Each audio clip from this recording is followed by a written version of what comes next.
Halo Gan, ketemu lagi dengan channel Japrel Supriyadi. Jangan lupa subscribe, like, dan share ya Gan. Semoga Agan sehat, lancar rezekinya, dan selalu dalam lindungannya. Amin. Perintah Kaisar Naga. Selamat mendengarkan. Master Istana Ketujuh menatap kosong ke arah senjata ajaib penyelamat hidupnya yang hancur. Seluruh tubuhnya terasa seperti tersambar petir dan dia bahkan tidak bisa berdiri tegak. Dia menatap mata Chen Ping yang seolah mampu melihat menembus segalanya, dan untuk pertama kalinya, perasaan putus asa melonjak dalam hatinya. Monster macam apa orang ini? Tuan Istana Ketujuh, metode apa lagi yang Anda miliki? Suara Chen Ping sedikit malas, seolah-olah dia sedang menonton drama yang membosankan. Jangan sembunyikan, gunakan semuanya, agar aku bisa melihat seberapa kuat kekuatan tempur puncak Istana Ketujuh. Kamu bertindak terlalu jauh.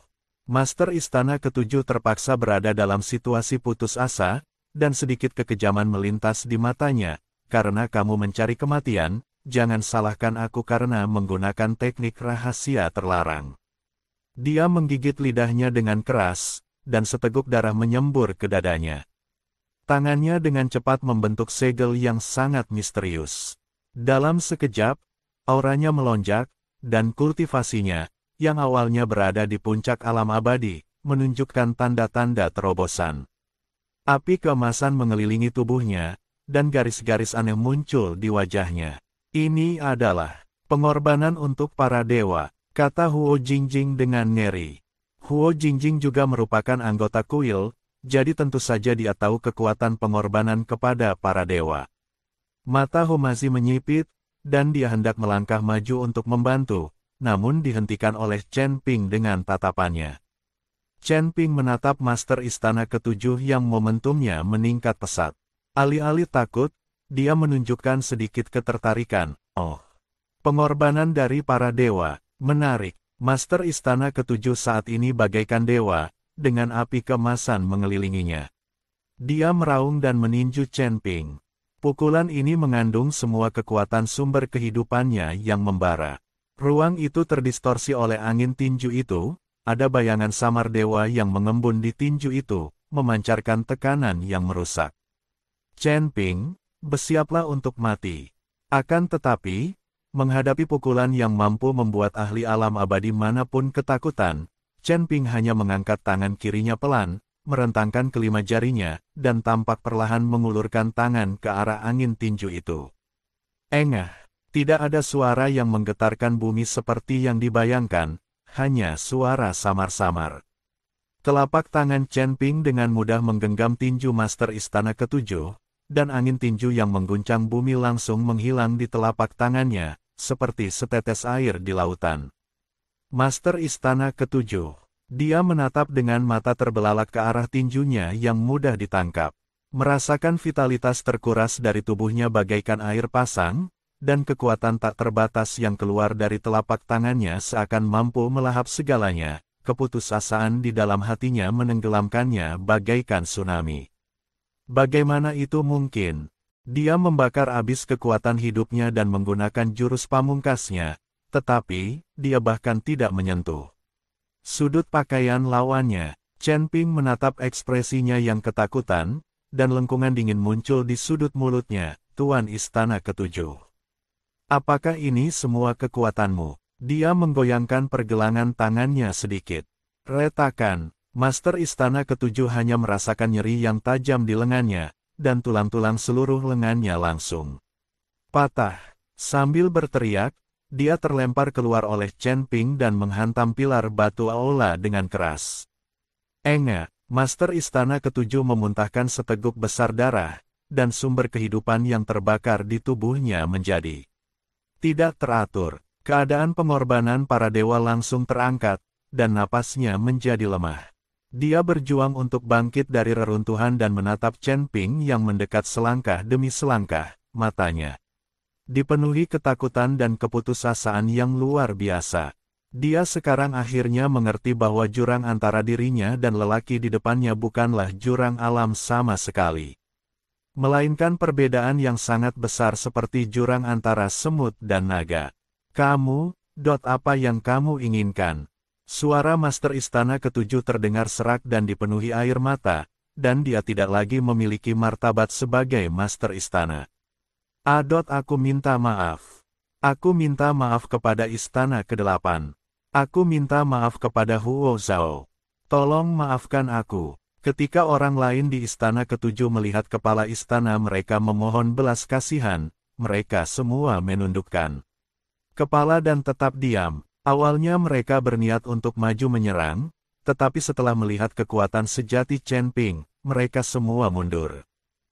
Chen Ping, seorang kultivator yang tampaknya hanya berada di tingkat kelima alam abadi longgar, pasti telah mencapai alam abadi duniawi dengan kekuatan dahsyatnya. Chen Ping berjalan ke arahnya dan menatap pria kuat yang dulunya tak terkalahkan di puncak alam Sanxian ini. Namun sekarang dia memohon belas kasihan seperti anjing liar, dan tidak ada emosi di matanya. Meminta maaf. Chen Ping berjongkok, mengangkat dagu Master Istana Ketujuh dengan jarinya, dan berkata dengan nada mengejek, jika permintaan maaf berguna, apa gunanya kekuatan? Master Istana Ketujuh gemetaran, wajahnya sepucat kertas. Dia tahu bahwa dia mungkin akan mati hari ini.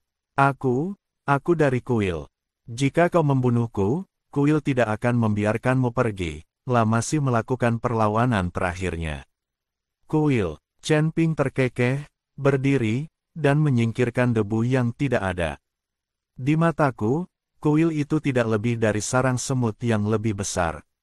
Chen Ping, sebenarnya kamu telah menyinggung Kuil, tetapi tidak semua orang di Kuil. Master Istana Keempat menyuruhku untuk hanya menyelidikimu dan tidak berkonflik denganmu. Jika kamu tidak memaksaku berulang kali, aku tidak akan pernah mengambil tindakan terhadapmu. Master Istana Ketujuh menatap Chen Ping dan berkata tanpa daya. Setelah mendengar ini, Chen Ping tiba-tiba teringat apa yang dikatakan oleh Master Istana Kedelapan Huo Zhao kepadanya, bahwa ada dua faksi di dalam Istana Raja Dewa di Kuil, yakni kaum konservatif dan kaum reformis. Apa kekuatan dari 4 kepala ola yang kamu sebutkan di Kuil? Kudengar Kuil itu sekarang bukan entitas monolitik, dan ada 2 faksi. Chen Ping bertanya. Mendengar ini, Master Istana Ketujuh tidak dapat menahan senyum pahit dan berkata, bagi orang-orang seperti kami yang berada di bawah langit ketiga, tidak peduli kekuatan mana di Kuil yang mengeluarkan perintah, kami harus patuh. Namun, Kepala Istana Keempat adalah orang yang baik hati, dan selalu ingin meninggalkan hukum lama dan mengizinkan anggota suku untuk menikah dengan orang luar. Dia sendiri adalah seorang kultivator wanita, jadi dia mungkin tahu penderitaan yang dialami oleh para kultivator wanita. Di klan Dewa, para kultivator wanita ada untuk melayani para kultivator pria, dan mereka tidak diperbolehkan menikah dengan orang di luar suku. Karena peraturan ini, aku tidak tahu berapa banyak kekasih yang telah dipisahkan, dan berapa banyak kultivator wanita yang telah menderita hukuman dari para dewa. Kata Master Istana Ketujuh dengan tak berdaya. Setelah berkata demikian, raut wajah Master Istana Ketujuh menjadi amat kesepian, seakan-akan ada banyak hal yang dipikirkannya. Chen Ping tidak menyangka bahwa Master Istana Keempat ternyata adalah seorang kultivator wanita, tetapi tampaknya pihak lain tidak benar-benar ingin membunuhnya. Lagi pula, ketika Master Istana Ketujuh berada di Istana Kedelapan, dia dapat dengan mudah menghancurkan Istana Kedelapan, tetapi Chen Ping tidak ada di sana saat itu. Namun, Master Istana Ketujuh tidak membunuhnya. Dia pasti telah menerima instruksi dari Master Istana Keempat untuk menyelidikinya sendiri dan menghindari konflik. Sepertinya Master Istana Keempatmu adalah seorang reformis. Setelah Chen Ping selesai berbicara, dia melihat ke arah Master Istana Ketujuh dan bertanya, mungkinkah aturan klan ini juga merugikanmu? Setelah mendengar ini, Master Istana Ketujuh benar-benar menangis terseduh-seduh. Sebenarnya, beberapa ratus tahun yang lalu, saya juga jatuh cinta dengan seorang kultivator wanita dari ras manusia. Kami saling mencintai, tetapi aturan ras kami tidak mengizinkan kami untuk bersama. Kita semua manusia, tetapi mereka ingin melabeli kita sebagai dewa, sehingga mustahil bagi kita untuk menemukan orang yang kita sukai. Kultivator wanita itu akhirnya pergi, dan aku masih belum menemukan seorang wanita pun. Setelah Master Istana Ketujuh selesai berbicara, Chen Ping cukup bingung. Sebenarnya, para dewa juga manusia, tetapi mereka hanya berpura-pura tenang dan memberi diri mereka gelar dewa. Mereka semua sangat arogan dan menganggap diri mereka hebat.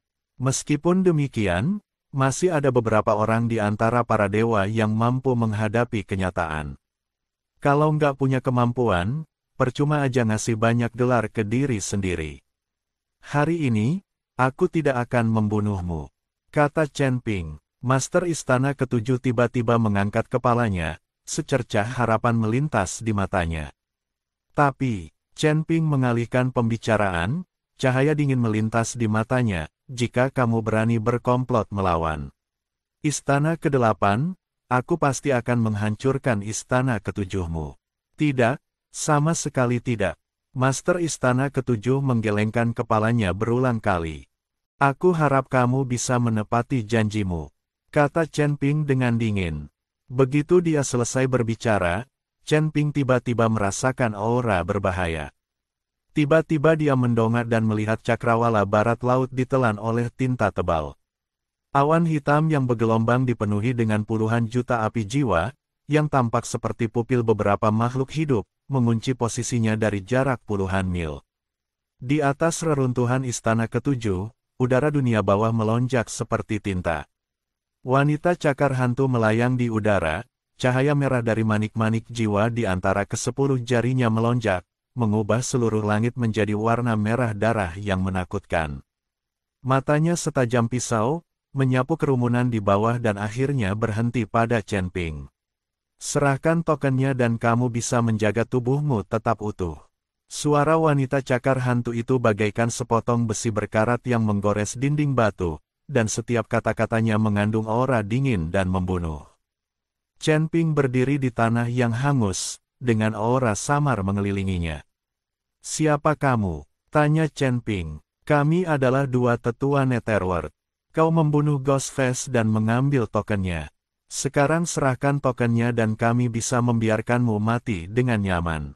Si manusia jiwa tenggelam membuka mulut penuh gigi kuningnya dan berkata dengan suara menyeramkan. Organisasi macam apa kamu? Apa itu Tianlin Cave Mansion? Chen Ping bertanya. Ketika mendengar kata-kata, rumah gua Tianlin, tubuh kedua tetua Xuanming bergetar hebat. Wah, ini bukan tempatmu untuk bertanya. Serahkan tokennya segera, atau jangan salahkan kami karena bersikap kasar. Wanita cakar hantu mengancam Chen Ping dengan dingin. Chen Ping memegang pedang pembunuh naga di tangannya, dan senyum dingin muncul di bibirnya, token itu ada padaku, datanglah dan ambillah jika kau punya nyali. Sebelum dia bisa menyelesaikan kata-katanya, sabit rantai milik penguasa jiwa tenggelam melayang di udara. Api neraka yang melilit sabit itu meninggalkan jejak hangus di udara, bahkan riak-riak pun muncul di angkasa kemanapun mereka lewat. Suara siulan sabit rantai yang merobek udara belum berhenti, tetapi Chen Ping telah bergerak sejauh 3 kaki seperti anak panah. Tanah hangus itu meledak dengan retakan seperti jaring laba-laba di ujung kakinya, dan pedang pembunuh naga, yang terbungkus dalam niat pedang tajam, melesat menuju serangan penguasa jiwa tenggelam. Saat bilah pedang dan sabit itu bertabrakan, api dunia bawah menyerbu ke atas badan pedang seperti makhluk hidup, membuat suara mendesis yang menggerogoti tulang. Sedikit, Chen Ping memutar pergelangan tangannya, dan niat pedang tiba-tiba melonjak. Cahaya hijau itu seperti naga marah yang menerobos laut, dan mendorong duke jiwa tenggelam mundur beberapa langkah. Namun, sebelum dia bisa memanfaatkan kemenangan itu, 10 manik jiwa berwarna darah muncul dari 10 jari Ghost Claw Lady, yang masing-masing dililit dengan teriakan jiwa yang melengking. Mereka terjalin di udara untuk membentuk jaring besar berwarna darah, menutupi kepalanya. Hati-hati, ini adalah mutiara pemakan jiwa Netherworld. Raungan Ngeri Yun Wuya membelah medan perang. Pupil mata Chen Ping tiba-tiba mengecil, dan tubuh emasnya yang tidak bisa dihancurkan langsung aktif. Saat bola jiwa itu mengenai Jin, cahaya merah darah tiba-tiba meledak, dan wajah-wajah hantu ilusi yang tak terhitung jumlahnya muncul dari cahaya itu, membuka mulut mereka untuk menggerogoti pertahanannya. Riak-riak muncul di permukaan tubuh emas itu, dan menjadi lebih tipis dengan kecepatan yang terlihat oleh mata telanjang. Wah, rasakanlah kebencian dari ribuan jiwa yang mati ini. Sang penguasa jiwa yang tenggelam menerkamnya lagi dengan senyum muram, dan rantai itu melilit pergelangan kaki Chen Ping seperti ular. Pada saat yang sama, bayangan cakar hantu gelap mengembun dari ujung-ujung jari wanita cakar hantu, mencengkeram punggungnya dengan kekuatan untuk merobek ruang. Dua tinju takkan sebanding dengan 4 tangan, belum lagi kedua lelaki tua ini saling bekerja sama dengan baik dan setiap gerakan mereka mengenai titik-titik vital. Chen Ping menggunakan keterampilan tubuhnya untuk menghindar, dan pedang pembunuh naga miliknya menari dengan sangat kencang sehingga tidak ada air yang dapat menembusnya, tetapi api Netherworld masih menyerempet bahunya. Jubah Tao miliknya langsung hangus menjadi hitam, dan udara dingin dan menyeramkan menembus meridiannya melalui luka tersebut, menyebabkan gerakannya sedikit melambat. Sekarang, cahaya dingin bersinar di mata Ghost Claw Lady, dan 10 manik jiwa tiba-tiba bergabung menjadi satu, berubah menjadi tombak jiwa berwarna merah darah, yang menusuk ke arah jantung Chen Ping dengan momentum menghancurkan dunia. Merusak, Chen Ping meraung marah dan menuangkan seluruh kekuatan spiritualnya ke dalam pedang. Pedang pembunuh naga meledak dengan cahaya hijau terang yang belum pernah terjadi sebelumnya dan menuju ke arah tombak jiwa. Ledakan energi dahsyat itu menimbulkan kepulan debu dan asap. Chen Ping terlempar mundur seperti layang-layang yang talinya putus, menghantam dinding yang rusak dan memuntahkan darah. Bersambung, nantikan kisah berikutnya.